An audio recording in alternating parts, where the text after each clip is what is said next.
Welcome to Translogic. I'm Bradley Hasemeyer. Have you ever been really bummed because your ATV won't go in the water or that your jet ski won't go on land? Have you ever had your mind blown when two worlds collide? Well, they just did. Introducing the QUADSKI.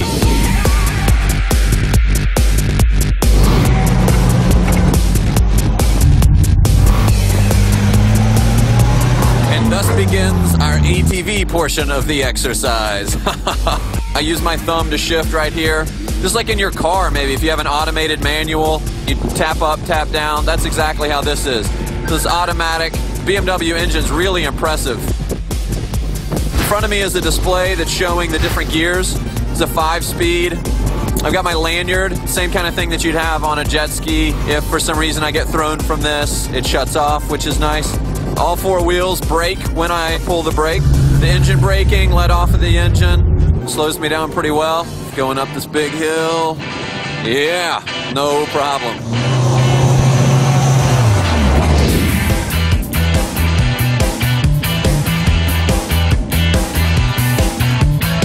All right, so we're here with Graham, the PR and Communications Manager from Gibbs Sports Amphibians. Thanks so much for being with us. Nice for you to be here. Let's get into Gibbs. You guys have been doing some really cool amphibious vehicles for a while.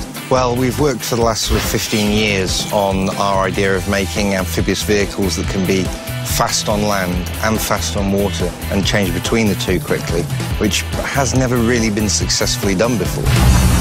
Tell me a little bit about how the QUADSKI works, because in a matter of seconds it goes from land to sea. So what is that process like? Drive into the water until you're floating. You hold the brake and press a button so you can't have the throttle on. The wheels retract, and then when it stops beeping, you're good to go. You can hammer on the throttle and off you take like a jet ski.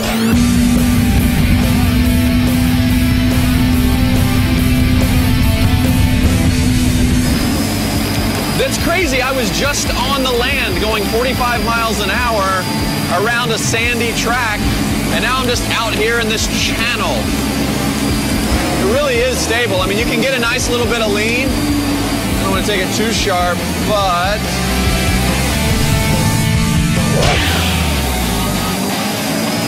Woo! You just got to give it gas. Woohoo! So one thing that's interesting about the throttle, there's no gears here. What happens is, once the wheels pop up and decouple from the engine, it automatically shifts into 3rd gear, which they've decided is a premium or optimum gear. So at first I was like, this isn't very fun. And they said, give it more gas. And I said, okay, this still isn't fun. And they said, go all the way. And now we're having fun.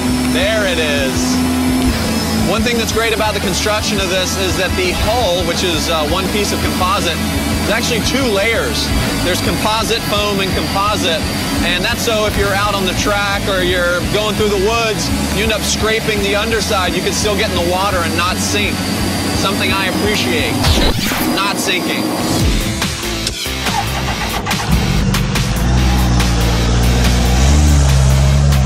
So obviously this vehicle serves 2 distinct purposes. It's not strictly an ATV or a jet ski. What are some compromises you guys had to make for it to work in both worlds? As far as the Coast Guard are concerned, it's a PWC. As far as the Consumer Product Safety Commission are concerned, it's an ATV. So we must comply with both.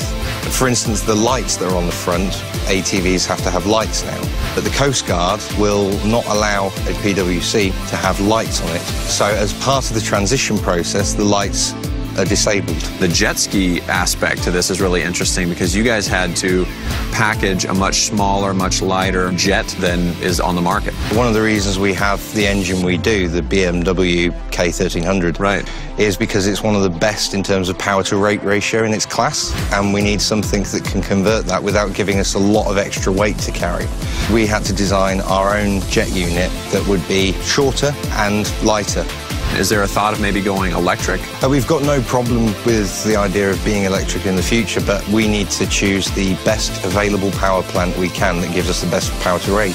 At the moment, there aren't any electric engines that can do that, so we're with the BMW. All right, so look, here's the thing. This QUADSKI is fantastic. It's $40,000. So you could buy a whole fleet of ATVs and jet skis and have lots of options. But if you have the money, you're definitely going to be the coolest kid on the block and the coolest kid on the beach. That's not bad. All right, for Translogic, I'm Bradley Hasemeyer. See you next time.